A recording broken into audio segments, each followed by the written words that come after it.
Thank you for choosing one of our Versonel Kegerators. Please make sure you read all the included assembly instructions carefully to ensure that you understand all the steps before installing your new Kegerator.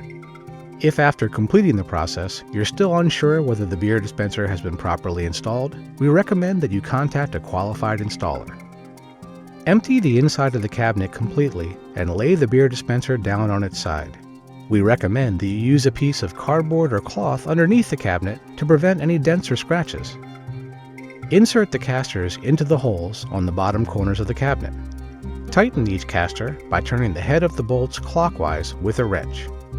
Once all 4 casters have been tightened, stand the cabinet in its upright position. 2 of these casters include locking mechanisms to ensure the unit does not slide on hard floors. These 2 locking casters should be installed on the front of the unit, with the unlock casters in the rear.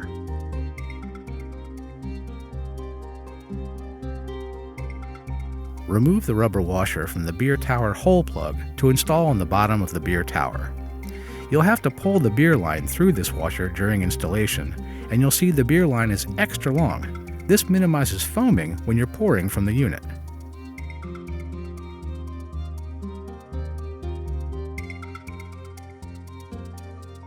There are notches in the bottom of the draft arm assembly that line up with grooves inside the opening on the top of the beer dispenser. Align the draft arm with the opening on the top of the unit, then place inside and twist until secure. No screws are necessary and it locks in place very simply. Also, make sure to see the instructions E and F on page 9 that show the hose connections to the CO2 regulator and the regulator to the beer tap. Place the guardrail on top of the cabinet. Align all support feet of the guardrail with the holes on the top of the unit. There is only one washer that you'll need for installation, and it's found in the bag labeled Assembly Parts. This washer will be installed on the beer tap tower line. All other washers are already installed for your convenience. Insert this special washer into the beer line tube connector coming from the tap tower and attach it to the top of the keg coupler. Then, install the pre-made CO2 gas line tube to the side of the coupler. Attach the other end of the CO2 gas line to the CO2 regulator. This is the end that has the green connector. Attach the CO2 regulator onto the CO2 tank by screwing the regulator nut onto the cylinder valve on top of the tank and tightening it with an adjustable wrench, or with the wrench that's provided to you in the parts box. Once all your connections are in place, connect the keg coupler to your keg.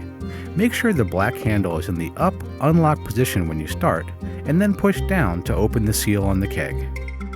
And finally, using the included Allen wrench, loosen the set screw on the regulator as you see here. Adjust the pressure to between 6 and 12 psi. We recommend setting it to about 10 psi as it generally gives you a slower pour with less foam. Wrap the rubber strap that's attached to the interior of the beer dispenser around the CO2 bottle to secure the bottle in place. Position the cylinder so you'll be able to read the numbers on the gauges and have easy access to the shutoff valve. Finally, allow your kegerator to stand in an upright position for at least 8 hours before plugging the unit in. This is very important because when the refrigerator is laid on its side, the refrigerant shifts and needs to stabilize before the unit is turned on. Enjoy your new Kegerator, and thank you for choosing Versonel.